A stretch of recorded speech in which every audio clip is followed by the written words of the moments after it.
here I am again, recording another show. When you're gonna listen to this one or watch it, not really sure. My name is Phil, and you're listening to The Lib.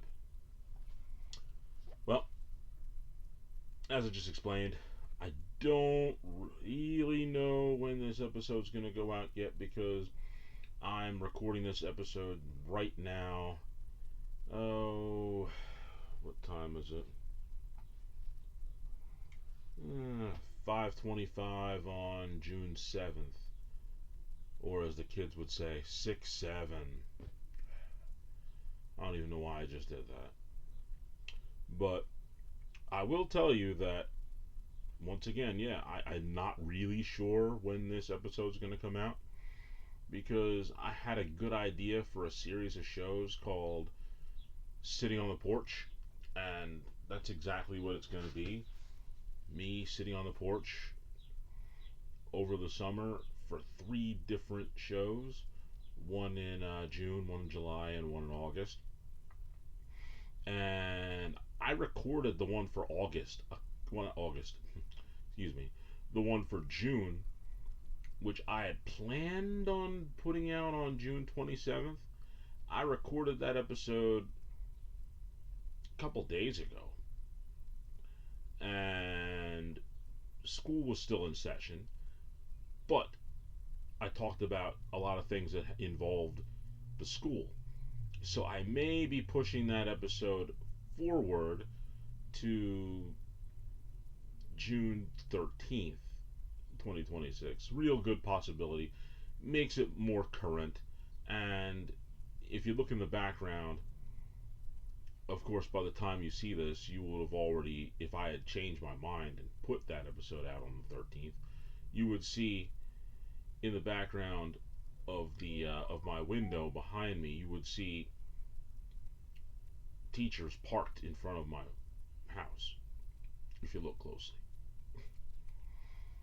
And because of the fact that schools still be in session or real close to the end of school, it makes more practical sense to maybe do that one on the 13th and push this episode and the next episode that I'm going to record, most likely today, push them back a little bit. So bear with me.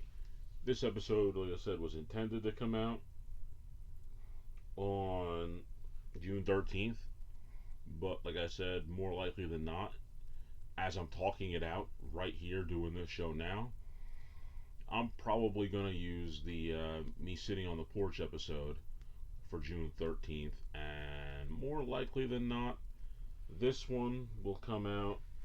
Oh,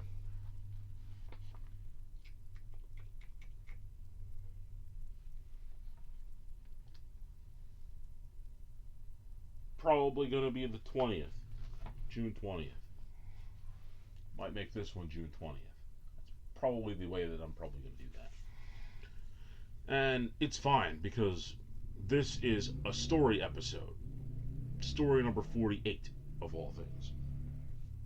And story number 48 is going to involve a bunch of small stories like all the other ones do, but all these small stories happen within 1 week, and really the vast majority of them happen in one day.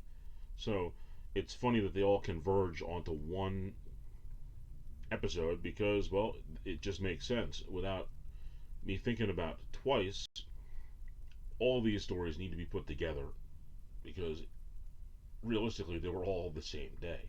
And truthfully, it's kind of hard to believe that all this stuff happened within a day and a week of each other. So it makes it even more interesting for it to be a story episode. Like, I could have literally just called this Mother's Day and it would have worked just as well. But considering that I did an entire story on my bicep repair, I figured, hey, this is going to be a story episode. It was lined up to be a story episode in my notes. So I've just going to just roll with it. And it's going to be story number 48 with a specific spin on Mother's Day week. And, whew, boy, it's a very interesting story. Realistically, I could break it down into, like I said, if I really wanted to, I could cut this story in like a couple pieces and have each one of these individually be different stories for a different day. But like I said, all this stuff happened relatively close together. Only one part of the story happened during the week in the beginning, and it just continued on all the way through until Mother's Day itself, which had a multitude of small stories all in one day. So I hope you enjoy it, because personally, I think the entire idea of this episode, based on the fact that there's so many little things that happened leading up to and on that one day, that it just it's really amazing to me that it actually happened. And realistically, I could put any of these things, with the exception of the first part of it, in a fact or fiction, and truthfully, everybody would think that all of this was fiction. But it's not. It really isn't. Everything that happened on Mother's Day, which could easily be considered fiction, nah, it's all fact. All fact. And with that, I'm going to go and ring the bell and start the main event.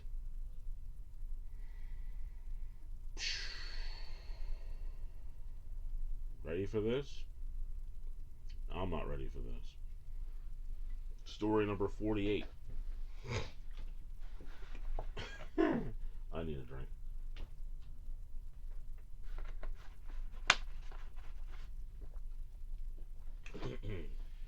Oh, let me step up for a second.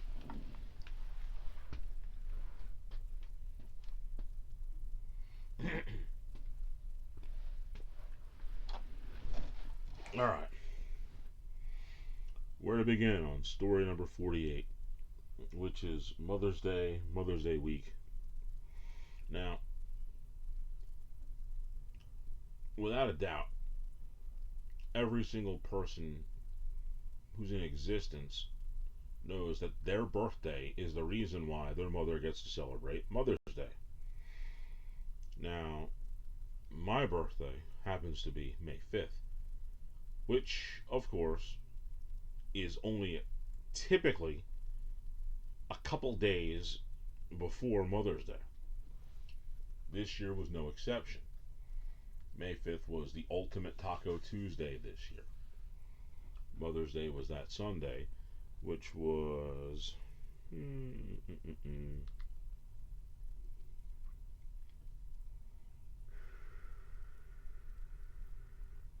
May 10th. And as a direct result,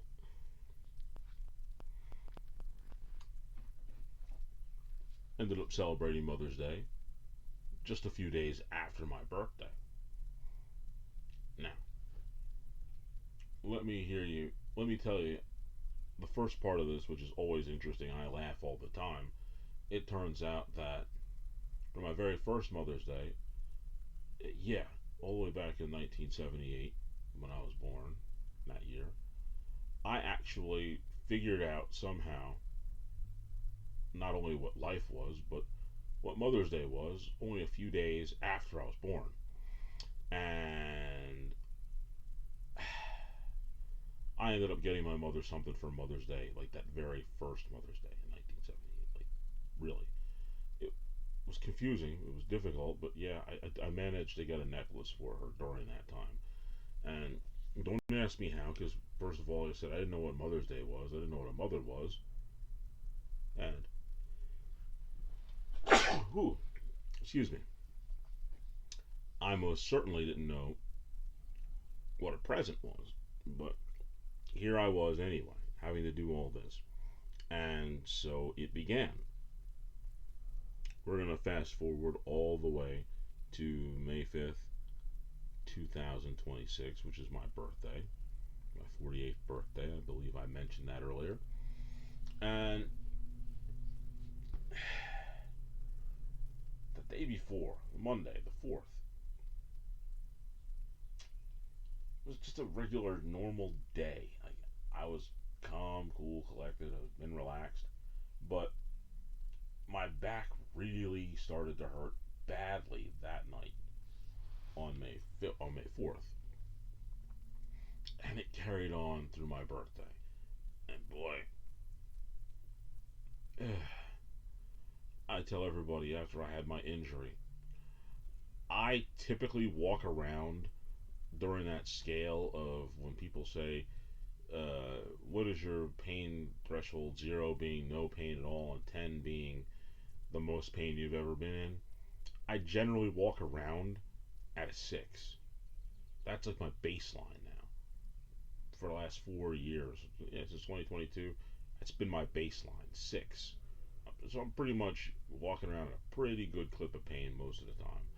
And for anybody who's ever been in a lot of pain or had major injuries, there comes a point where you get used to the pain.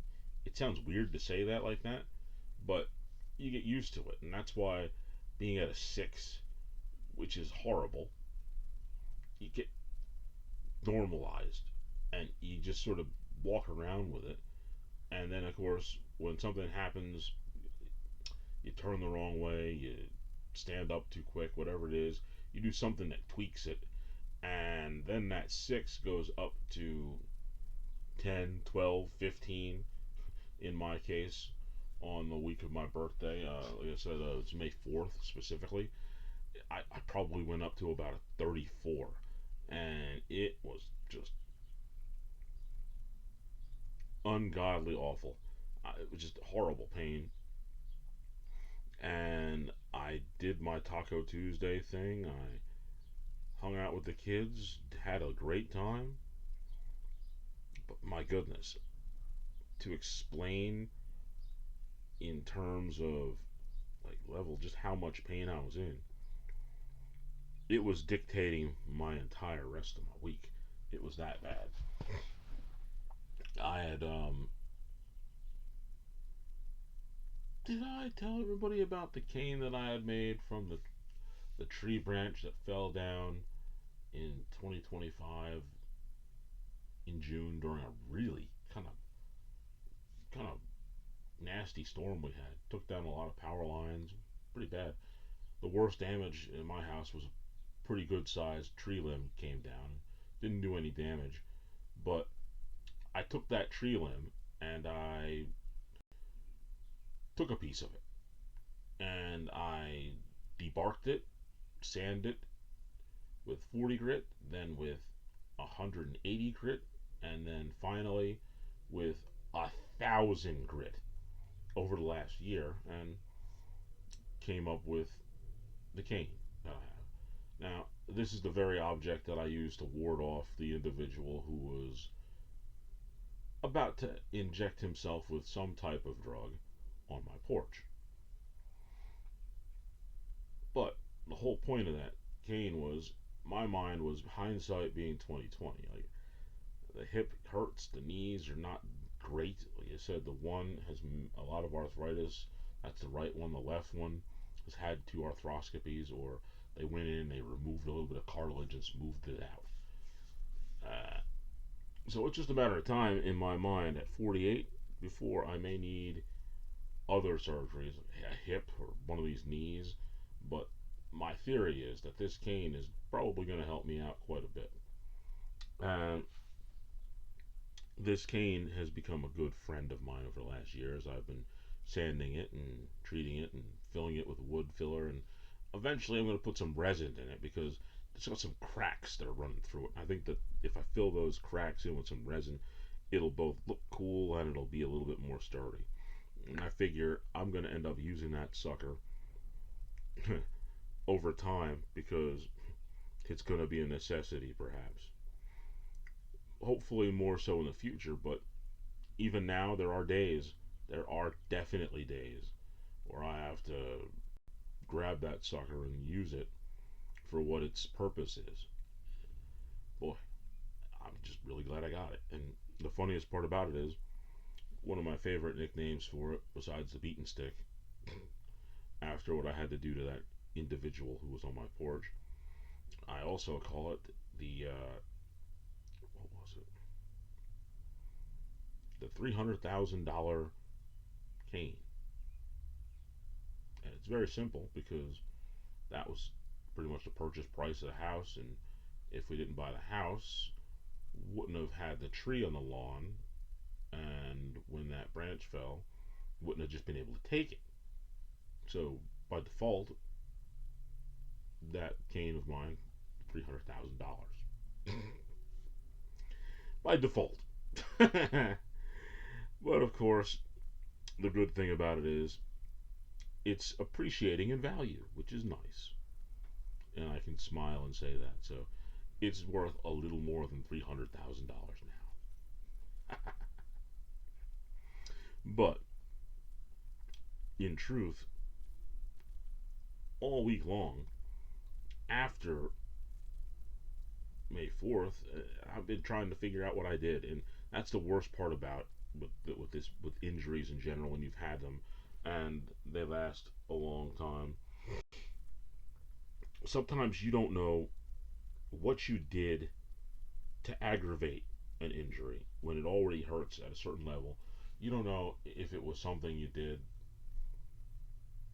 that tweaked it.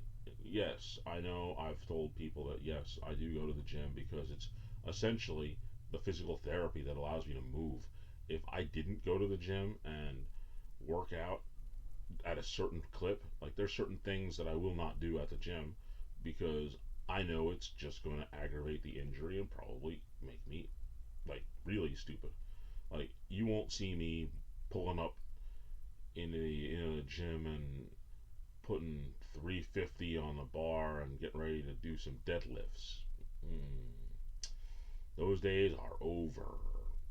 Heck, I used to do hyperextensions at one time with a 45-pound plate. Let me tell you now, I won't even look at the hyperextension machine. Nope, not at all. It's like the leg press. It's a good exercise to get work all your quads and your hamstrings and your glutes all at once. But the problem is the motion that you need to create in order to do that, you really have to push off with your hips. And well, when you got a hip that's got some massive arthritis in it, yeah, it gives you some definite problems. You probably don't want to go and exploit that with a couple hundred pounds pushing. It's not a good idea. And so I stay away from that. So realistically, I focus on individual muscles. Like I'll do quad extensions and hamstring curls. Got to do bicep curls in order to make sure that my arm functions at some level. And my goodness, there's still points in time where every once in a while it hurts, but more so it's a matter of strength that it just lacks from time to time. And I gotta just keep doing it just because. And then I'm on a treadmill. Yeah, I know, I've said it 1,000 times. Probably not the best for your knees. But at the speed that I'm moving, it's pretty much a little better than a normal pace. We're not even talking about a brisk pace. But I know I can do that about 10 minutes and between 10 and 15 minutes, and I can gauge myself. And I'll know how much longer I can go. And I believe I've mentioned that. If I walk 10 minutes and I can feel it in my hip at that point in time, I can maybe gut it out for 5 more. If I can get 15 minutes of walking without any twinges from my hip, I might be able to go 20. And that's a might. And if I get to 20, I'm definitely going to need a lot lot of ice and a lot of time, and my day is pretty much gonna consist of more mental tasks than physical at that point. Yeah, I know that there's only a certain point that I can go, and I try to get to that point. And when I get to that point, I'm now old and wise enough to know that I'm there, and I have to just accept it. I am not the young guy that I used to be. And that's one of the hardest things that people can say. Yup, I realize that I am not the young guy that I used to be. Now, having said that, and me telling you that story number 48 is in fact about Mother's Day, what does the fact that my hip and my back were hurting on May 4th have to do with Mother's Day? We're about to tell you. We're going to go and we're going to hit fast forward. We already talked about Taco Tuesday, then Wednesday, Thursday, Friday, Saturday. Now it's Sunday, Mother's Day. All those days from May 4th up until May 9th, I had been pretty much trudging along throughout the days, needing the cane from time to time during those days because there was just a lot of pain going through my hip and I had to use it. Just had no choice. But that's fine. I made it through. I got to the end and I just said, okay, this is what it's going to be. And I just had to just sort of, as I say, bite the bullet and made it through the other side. And we're going to talk now about Mother's Day. My aunt and her daughters wanted to take my mom and their mom out for Mother's Day, and they were all mothers too, so they decided that it'd be something cool for everybody to go do. And they chose to go to the Golden Corral because my younger cousin, Tiffany, had, I can't remember exactly what it was. There was some specific item on the menu at Golden Corral that she had really wanted, and that's why they chose Golden Corral. And she bought her daughter, Potato, as she's been nicknamed.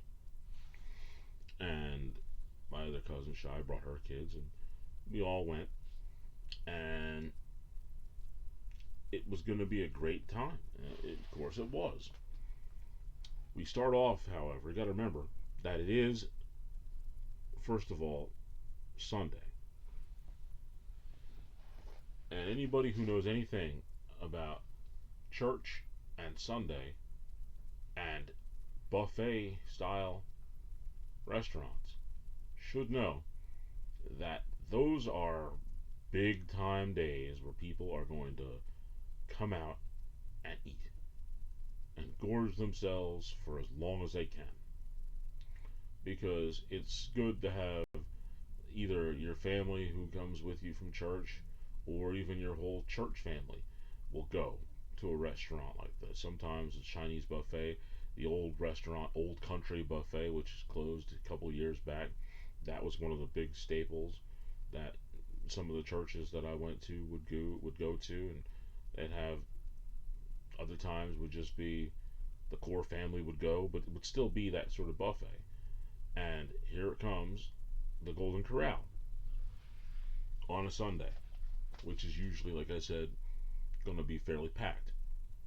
Now, on top of that, add probably the third biggest holiday of the year. And you could, I was going to say maybe fourth. You could argue for three.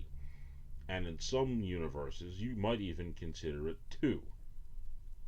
But as far as food goes, especially when it comes to going to restaurants, if you consider that, you could then maybe even make the justification that when you consider restaurants on holidays, you could make an argument that Mother's Day could be number one on that list.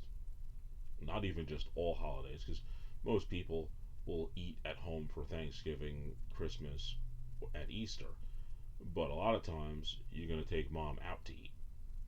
So it's probably going to definitely win on the going out to eat. Although Easter has it has its charm for going out to eat. And if you watched A Christmas Story, well, you might be able to find some people going to eat on Christmas at certain places as well. Thanksgiving, that's a hard sell though. That's a real hard sell. Thanksgiving. That might even be lower on the list than maybe even, I don't know. I couldn't begin to imagine how much lower Thanksgiving might be on the list of going out to eat, unless you consider going to somebody else's house. But Mother's Day is a big one to take people out. And you add taking mother out on Mother's Day, which is a Sunday, when churches are all letting out. We are talking major league packed. Like, I'm trying to think in my mind when the last time I've been to a place that was that packed before, and I'm talking about anywhere. I'm going to my mind and I'm thinking the only place that I can remember that had lines like that would have been Great Adventure in Jackson. Good old Six Flags Great Adventure. That might be the closest equivalent to what I witnessed, because we were in a small area inside the restaurant. We were able to sneak in, and there was already, and I'm telling you, just off of quick assessment and a fast estimate, there may have been 150 people to 200 people packed inside the entrance before you got to the food. Just after you paid the line to enter into the restaurant to eat, there's probably a good about 200 people minimum, and that's the maximum, about 200. The minimum was probably about 150, and I could easily say that it was for certain somewhere in that range. And that's why Great Adventure makes me think of the lines like that, because if you were to go on some of those rides at Great Adventure, you could go, and in an individual ride there could be a large, especially if it's a newer ride, you could have a bunch of people who want to go there, especially earlier in the day. And sometimes when you get there later in the afternoon, there'll be people who didn't go on a ride early, and they'll come in the afternoon and try to hit that ride, and everybody hits it all at once. And if you've ever seen some of those entrances in some of those parks like that, they zigzag all around with like the little dividers around until you get up to the point where you get to the ride. Now, Golden Corral had the exact same thing. There was a huge zigzag sort of space in between, and there were, like I said, there were at least 150 to 200 people crowded into that spot all at once. It was insane. Now, they had, to their credit, separated that huge mass of humanity into two sort of different segments. They had a smaller party and a larger party, and I think the divide was like 5, maybe 6. So if your party was for sure less than 5, you were in this other group, which was a larger group actually, because there's a lot of people who came in that had parties of 5 and 4 and less. And then there was a group that we were in, which was for parties for greater than 5, because I believe we had 9 people that were with us. And in that group, there were still, it looked like it was a lot more packed than it was, but when you consider the fact that each one of those groups had at least 5 or 6 people in it, you look at it from that perspective, it was probably maybe 8 to 10 parties that were that big. And ours was 9, and there was maybe, I'm going to say, 30 people in front of us. 40. and they all had at least, like I said, there was 6 to 10 people in each of those groups that we were in, and we had 9. So it was good estimation, somewhere between 4 and 5 parties that were in front of us of that size. And like I said, on the other side, there was another 150 people on the other side, and they were in smaller parties. It looked like it was going to be complete chaos, but somehow the manager was able to make a divide where you could kind of notice where the big parties were and where the small parties were. And to their credit, they actually were able to maintain a pretty good um, separation between the big parties and the large parties. And they kind of kept the big parties and large parties in different sides of the restaurant, which made it even easier because now they're like, okay, we know that there's 2 small tables open up. Instead of saying, okay, we're going to just load up this big party in those 2 tables, they would take 2 of the smaller parties that were in front and they'd move them over to that side. And when one of the bigger parties left, then they would move everybody into that spot. It was pretty functional. It really was. I'm not at all going to complain about the way that they handle it. But this is that point where we were in that line, waiting to get in there. Probably, I don't know, must have been something like easily 45 minutes.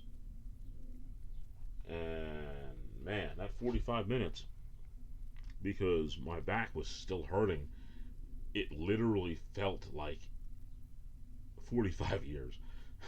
It felt like a very, very long time. And I was looking outside and it was overcast, but when we got into the place, we were fortunate because we got in and we were inside where the air was on, and behind us there was probably another 50 to 60 people outside waiting while we were in.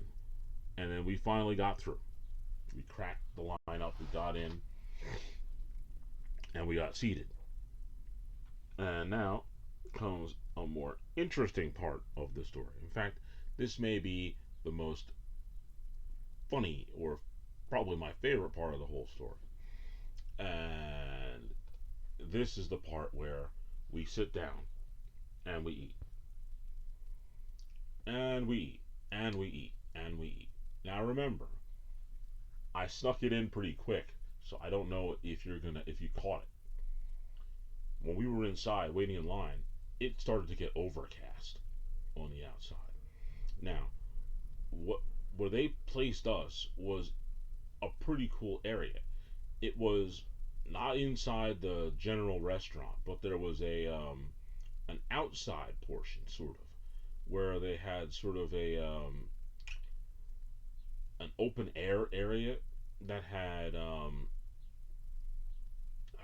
sort of a canopy on the outside of it, and sort of like bug screens, so no bugs are gonna get in. But you got fresh air coming in from the outside, and they had fans on, so it was really really nice. The temperature was great. It was great atmosphere. It really was. It was cool. Really was cool. And we could see that there were people who were on the outside. Like I said, we could see at this point now it looked like there were probably another, if I had to estimate, another 70 people, because by the time we got there, a few churches had let out, but by the time we sat down, I think everybody was done. And they all came down and ran to the Golden Corral to eat because there was almost as many people inside the line where we were waiting as there were outside at this point. And then it gets really, really interesting. We're talking, having conversations. The waitress comes up, and I have to put this in perspective because this is kind of interesting. Because I was showing a picture on my camera, on my phone, um, of what I considered the fun part about Port Richmond when we lived there. I was at a gas station in Port Richmond, and this is related, but it's unrelated. And this was in 2020, and there was a lanternfly dead on the gas pump area, and next to him was a needle where someone had injected drugs. And I took a picture of that lanternfly next to the needle, and all I could say is, well, that lanternfly overdosed. Because sadly, that area, there was a lot of people who were doing a lot of drugs, and it just was crazy to see that lanternfly sitting there reflective of the area. And the waitress laughed, and we all had a little giggle over that. But then, a few raindrops started falling. And you could see the people who were still out there in line, and there was like 70 of them. And unbeknownst to me, they must have read the weather report because they all started pulling out umbrellas. Like, I wouldn't have thought of it. They must have known that it was going to rain because they all had umbrellas. I mean, I'm telling you, it was at least from what I could see from my vantage point, there was like 20 different umbrellas that popped open, and you could see the rain start to fall, and it was dripping pretty decently. Just a nice steady rain.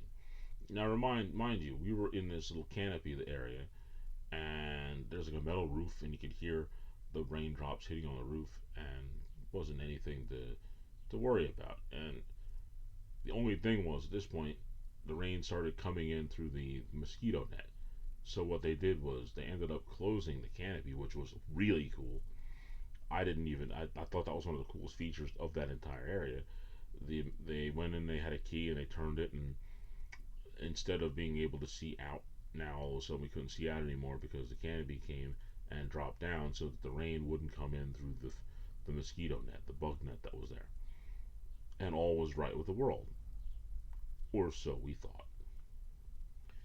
Because it was at this time we realized that, well, it's starting to rain a little harder than we thought. And right on cue, like a massive downpour comes down. Now, remember, there's still all these people outside waiting to get in, and it's just pouring now. Like, it's coming down. Any description you want to use, you can use it. It was raining cats and dogs, buckets, whatever you want to say. It was bad. Like, you needed to call Noah because he needed to swing by with the ark. It was raining that heavy. And then it happened. The noise on the metal roof from the little few raindrops that was hitting turned into a deluge as water started falling from the roof. The little spots in between the metal roof, there was gaps in there, and it started pouring in on the spot where we were, falling over anybody's food who had it in there, and it was coming down heavy. It was crazy heavy. There was just rain coming down, and it was like, wow. I mean, when I tell you, it was almost like you were outside. It was raining that bad, and it was just pouring. And the funniest part about it was the manager came out before it started to come down real heavy. As, oh, you'll be all right. It's fine. Don't worry about it. It'll be just great. Yeah, it was great. Right. It was great. It was just great. It was wonderful until it wasn't. And when it wasn't great really quickly and really heavily. All you could see was rainwater falling into people's drinks and on their plates. And I had an empty plate in front of me, and all you could see is this is a plate, just a regular flat plate, with had a little bit of a little, just a plate. And within a matter of seconds, a plate was completely overflowed with water. It was just insane. Needless to say, we figured that was our cue to leave, and so we did. Up we went, walked out, and wouldn't you know that just as we were on our way out, the rain had stopped. And when the rain stopped, you could just see the people still outside, still determined to get in, and they were going to get in. No question they were going to get in. And my goodness, they had every intention on doing just that. Getting into that restaurant was like their life's goal. No matter how much rain fell, they didn't care. The only thing that mattered was them getting in the Golden Corral. And I can promise you, they made their goal come true because they weren't going to stop no matter how much rain was falling. And it was falling at that point. It was probably good 5 minutes, 10 minutes of just absolute downpour. But like I said, those were some dedicated people because we didn't have any umbrellas and we got there earlier. I mean, but those people must have known that it was going to rain prior to them showing up, and they were ready for it. The only thing that they didn't have on was wetsuits. But outside of that, they were ready to go. They were in their Sunday best with their ultimate umbrellas in hand, and they were not going to miss a single second of time being inside the Golden Corral. And my goodness, they didn't. Dedication. I'm not mad at them because, truthfully, if it was, say, an all you could eat pizza place, like, say, some place that's out there that I've been to only one time and ate an ungodly amount of pizza, I could understand waiting for that. I could.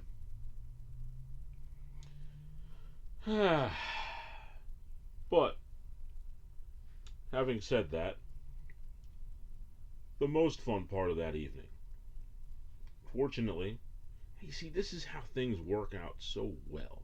And it's really kind of cool because, in all aspects, this would be a point where you would think that I'd be really, really aggravated about this. But no, because it was perfectly designed and it was set up in such a way that all the elements of the equation were in exactly the right spot. I get my mother. We're on our way. We get in the car. My cousin Shy and her kids were on their way with my aunt. And as me and my mom are on our way out of the parking lot, I take a really immediate notice that I hear air. And I turn on the car, and sure enough, the things I hate the most, the TPMS light came on, which of course is a tire monitoring system. And I'm looking at the pressure, and I'm like, this is crazy. As I'm driving, I'm like, fortunately, I never left the parking lot because I could feel the tire was just gone. There was no air. It was bleeding air. It was literally on an operating table, and it was bleeding out. There was air just gone. It was crazy. So I pulled off to the side, called my cousin and my aunt, and they hadn't left the parking lot. And I'm glad because they live in New Jersey and they were on their way down. So they pulled over. My cousin said, "Oh yeah, I have a flat repair kit." Now, mind you, I'm a mechanic who has a toolbox at my house in my shed that has a variety of different tools in it. And one of those tools happens to be a flat repair kit. And that flat repair kit was safely behind my fence, tucked away inside a storage shed, locked up tight inside my toolbox, where I have both the reamer, the plug tool, and I have some plug material you use to stick inside the tire in order to fill it with air, in order to keep the air in. Sure enough, it was nice and safe at my house. So I had no way to fix this flat because I looked at it real quick and I could determine that apparently I hit something somewhere along the way I'm assuming it must have been in the parking lot because if it hadn't been, my tire would have been flat when I came out. So I must have caught something in the parking lot just on that turn to try to get out. But fortunately, my cousin just so happened to have had a situation where she had a flat tire herself and she ended up buying a plug kit and she had it with her. And I was like, oh, this is great. Like, I'm like, oh, this will be no big deal. All I need is a couple seconds and I'll put that sucker in because it turned out maybe a few months ago, I guess it was in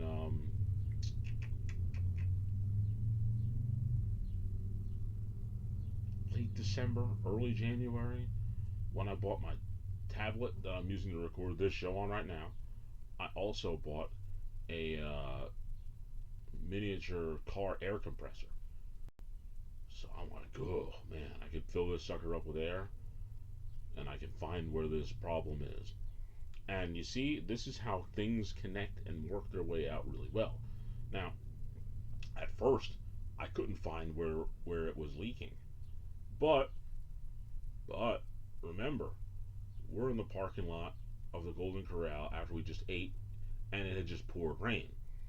Now, fortunately, my mechanic instincts immediately kicked in and I said, well, how do I find a flat? There's two things that we could do in order to find a flat inside the shop. There's a lazy way, two lazy ways, and then there's the less lazy way. Lazy way number one, you get a spray bottle with any chemical, doesn't matter what it is. You spray the entire tire down, and when you see bubbles, you found it. Typically, a guy that I worked with used to have a bottle that he would carry on his in his toolbox that was just filled with soapy water, and he would use that, and it would create the bubbles. Now, the less lazy way is to take the tire off the rim, take it to a dunk tank, which is shaped like half a tire, and it's filled with water the whole way. You spin the tire around in the dunk tank until you, again, find bubbles. And that's the spot where the hole is. Now, again, like I said, it had just rained really, really heavily. And because of that, there were puddles. Now, I'm not going to take the tire off the rim, but I got all this water all around anyway. So what do? You find a puddle. You drive in the puddle a little bit, and you listen for it first. If you can't listen, you can't hear it. That makes it's just easier if you can hear the air coming out of it with the air compressor going. You hear a little bit of the air, but then you get a little bit of the water from the puddle, and you put that water on the tire, and then you can see the bubble, and then it dries it because air is coming out so quickly down the spot. This is good. I get the reamer. I start digging in because you got to open up the hole a little bit so that you can put the plug in and it'll work. And here I go. I'm doing all this, and my arm just starts to wear down. Like my back is, for one, it's a problem, but then the arm with the torn, repaired bicep is the one that I'm using to try to ream this thing out, and it's just fighting. It's difficult, really, really difficult. Finally get it through, and I'm like, wow, that was hard. And then I get the plug, I put the plug in, the tool, and this is a thing that I've probably done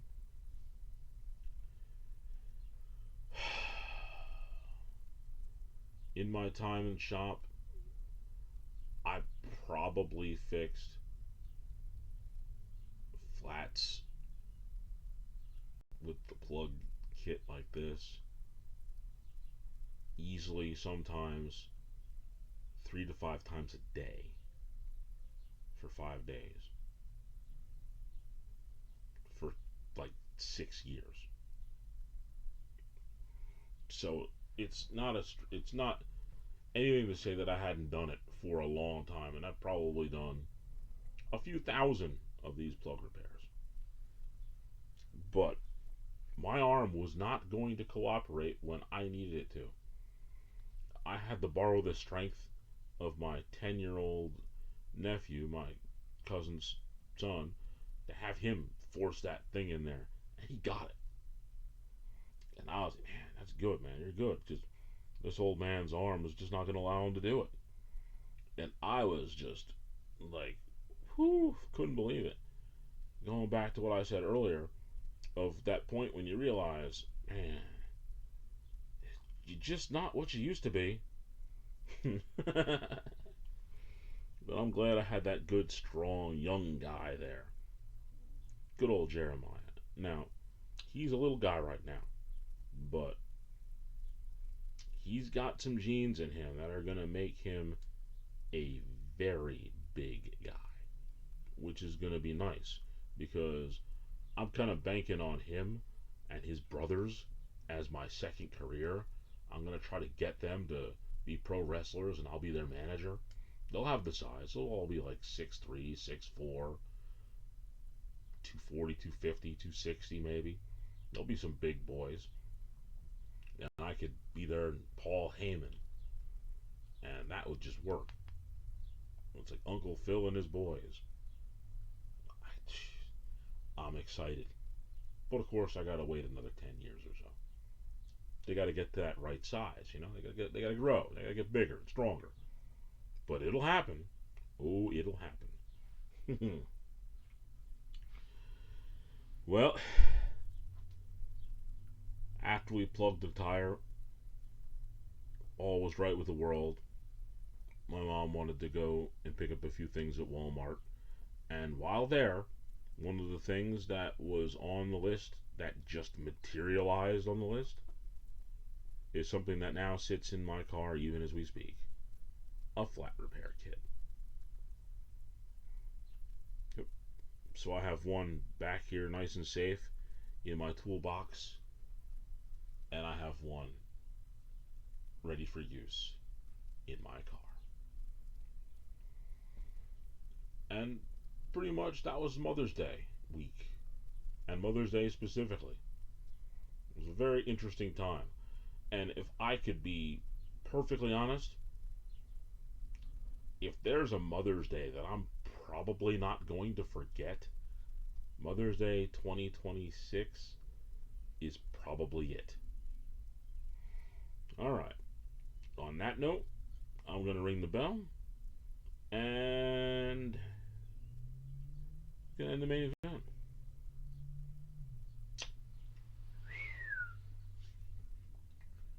We're going to go to the Spear of the Week now. What would that be?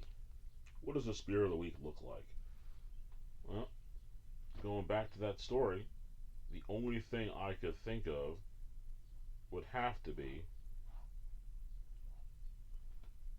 you would think the flat tire, you would think the rain, but you're mostly there. The rain was a good thing because had it not rained, it'd have been much more difficult to discover where the hole was in the tire. And that would have just caused another whole set of circumstances that would have just been nightmarish to say the least. Rain's not the problem. The problem is whatever I ran over, that's the problem. I don't know what it was, I don't know where it was, but I have an idea that it was probably in the parking lot. And that item, whatever you are, wherever you are the Spear of the Week. No doubt. Now, it's time to see if we can get ourselves one of these questionnaires here that are going to be a little bit more interesting to work with that we didn't have before. Okay.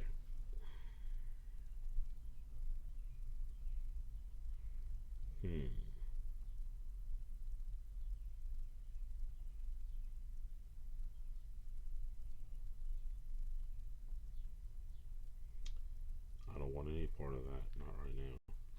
Try not to think too much.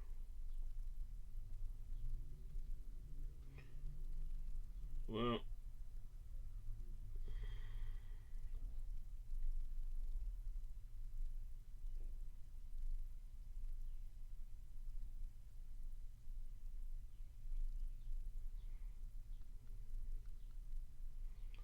a couple of these are kind of difficult.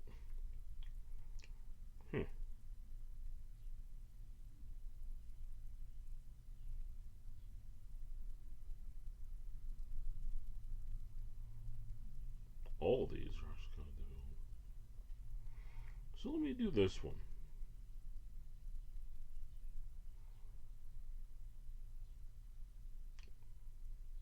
Hmm. Yeah, I'll do this one first and see if I get it, and then I'll do the other one.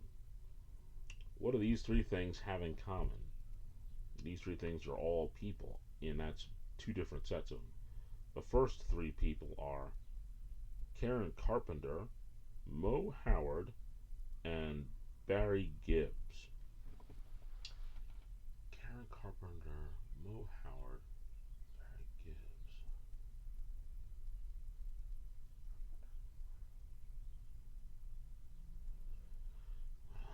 Mo Howard is one of my very favorite actors. For those of you who don't know, he was their leader, as Homer would say, of the Three Stooges.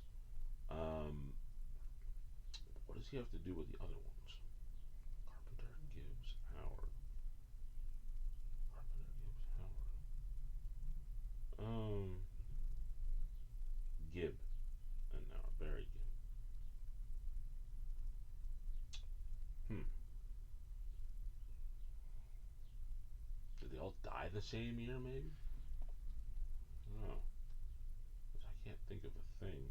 But I'm probably going to be really mad when I find the answer out. Oh,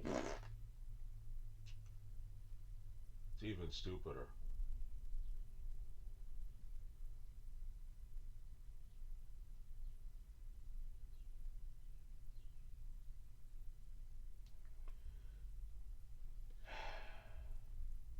Karen Carpenter, Mo Howard, and Barry Gibb all worked with their brothers. How ridiculous is that? The Carpenters, the Bee Gees, and then, of course, like I already mentioned, the Three Stooges. That's the thing I should have connected right away. That Mo and his brothers were the Three Stooges. I don't know why I didn't put those together.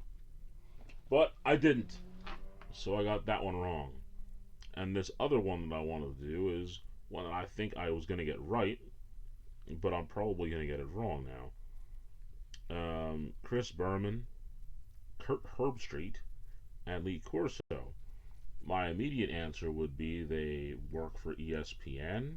Would be one. Another one is they not only work for ESPN, but they work for ESPN covering football. But of course, Chris Berman covered football in the pro side of it, whereas Curb Street, he's sort of a tweener. He actually commentates on the NFL from time to time now, and Lee Corso was always college. He was just a big time college guy. I think that football or ESPN is probably what they all have in common, and there it is. Yeah, they just said sportscasters for ESPN. That makes sense because they all do work for the network, or as I like to call it now, the network, of course, works for the mouse. The one company that makes Emperor Palpatine, Doctor Doom, Thanos all bend the knee to the mouse. He is their overlord, and there is no escape for them. He is their boss, no question. Well, now that we did that, let's answer a question.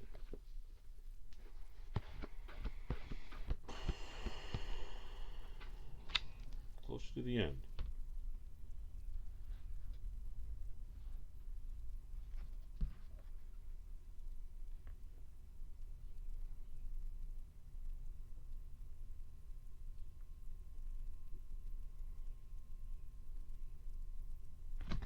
There's a couple of good ones here, but I'm going to end up answering this one because I am a sports guy. Don't get me wrong, I have no problems with guns. In fact, I like guns, they're fun. But the answer to this is definitely going to be the question that I'm going to have to say for sure.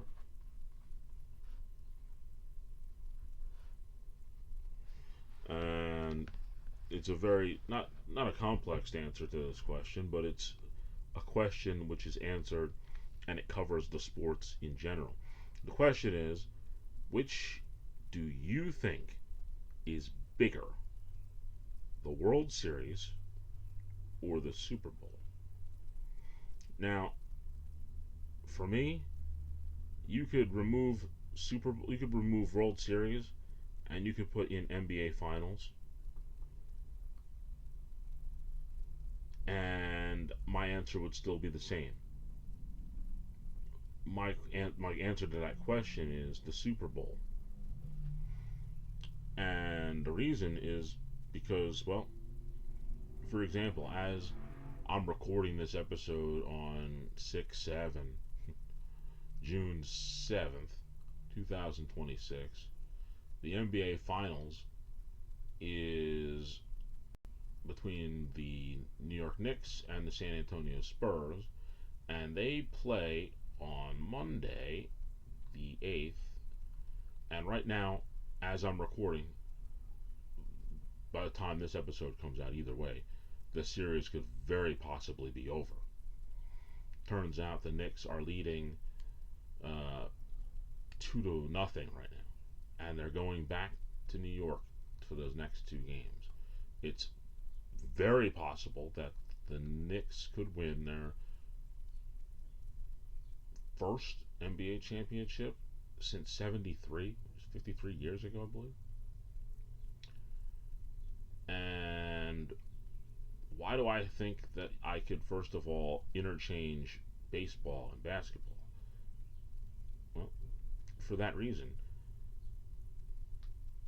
The Knicks are up 2 games to none, and they have to win two more. There's nothing that says San Antonio can't win the next 4 games. Nothing. It's possible. They still have a chance. They may have lost 2 games in the series, but they can still win the next 4.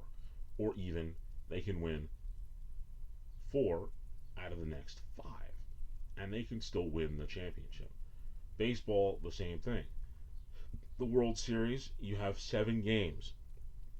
You need to win 4 of those 7. And if you do, you're the champion. Now, in football, and I'm not even talking about just the Super Bowl, but we're going to use that because that's the one they present. Super Bowl, which is the biggest football game there is. You only have 1 game. You either win it or you lose it. The consequences of going down in the fourth quarter by 3 points and just folding your tents and say, we'll get them next time. Yeah, you'll get them next time if you're lucky to get back to the Super Bowl next year or any time within the next several years. You only got 1 game. You got to win that 1 game. If you don't win that 1 game, you are not the champion. There is no grace period. There is no, let's try again tomorrow night. Let's try again a couple days from now. We'll win the next 2 in a row. No. If you win 2 Super Bowls in a row, that means you've already played 2 entire seasons, survived the entire playoffs with 1 game eliminations, and then beat your final opponent twice. That's how you have to do it.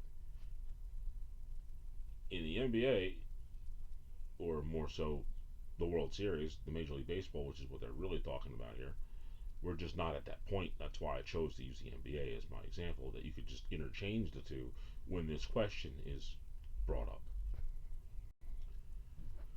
You've got 7 games. So you get beat 7-0 in the first game. No big deal. You come out tomorrow night, you win 4-5. You either 5-4, you win. You still have a chance. But if you lose that Super Bowl, that's it. Game over. And at least in the World Series, you're still playing for a minimum of 4 games. A maximum of 7. You're still in the World Series. Granted, if you don't win that World Series by Game 7, you may never see another World Series in your career. That's a very realistic possibility, but you will be able to say that you played 7 World Series games.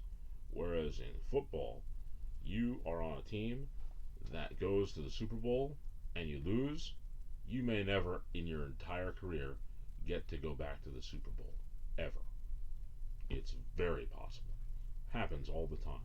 Not everybody's Jim Kelly from the Buffalo Bills, who not only got to, but lost 4 straight Super Bowls. That doesn't happen very often. In fact, those people who were on that Bills team for those 4 years, they are the only people who've gotten to and lost 4 straight. Ken Norton, the only guy who got to and won 3 straight. Just Ken? Yeah. Dion won 2 straight. Cowboys and 49ers, and then a couple teams went back to back, and a lot of those players won 2 straight. And that's how Ken Norton did it. He went back to no, he didn't go back. Yeah, he did. Back to back with the Cowboys and then one with the 49ers. That's how he got 3 straight. But boy, there's no question that winning the Super Bowl is a bigger deal than winning the World Series. Don't get me wrong, winning the World Series is a big deal. But is it as big a deal as winning the Super Bowl? No. Now, this is the thing that makes it more interesting. If you said this question and not the interchangeable two sports, which were the NBA and the MLB, and you replace both of them with the NHL, my answer is different again. I'm no longer going to say the Super Bowl.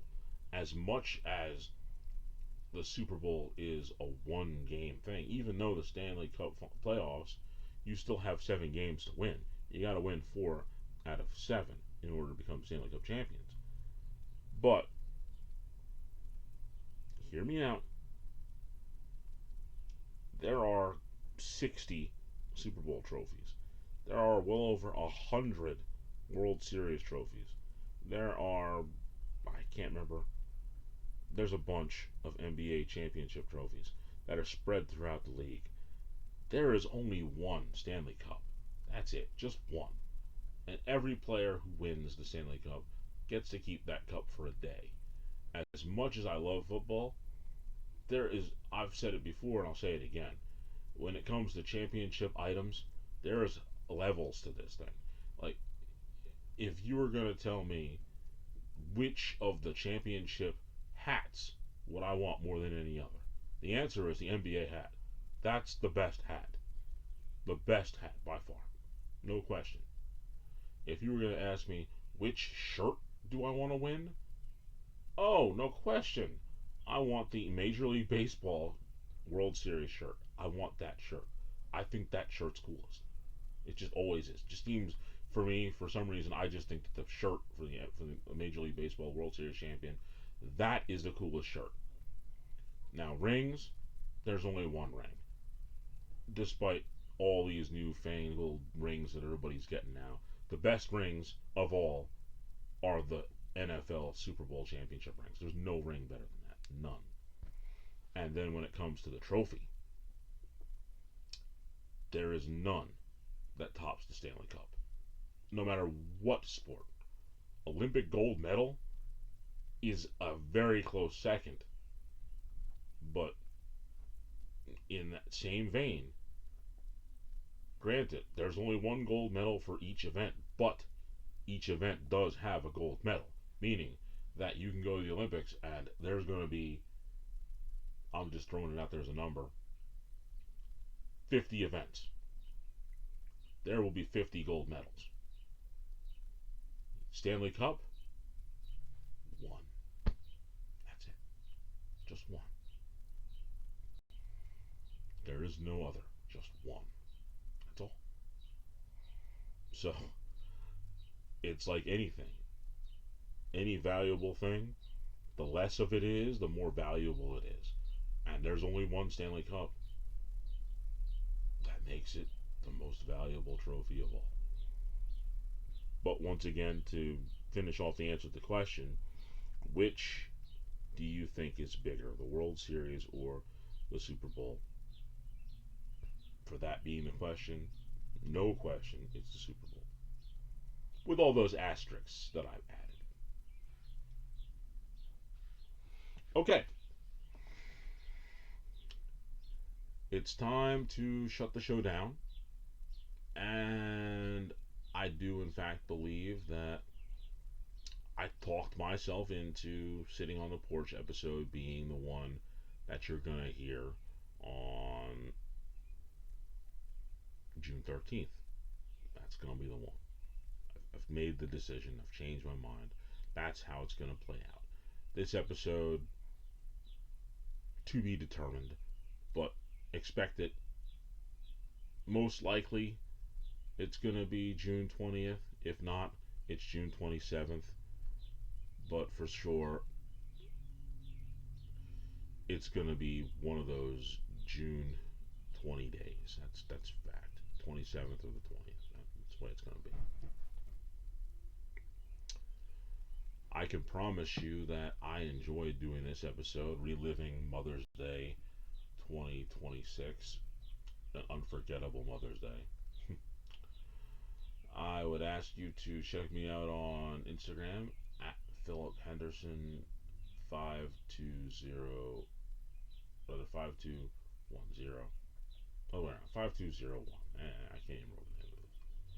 But more fashionably and more enjoyably for me, I would like you to join us.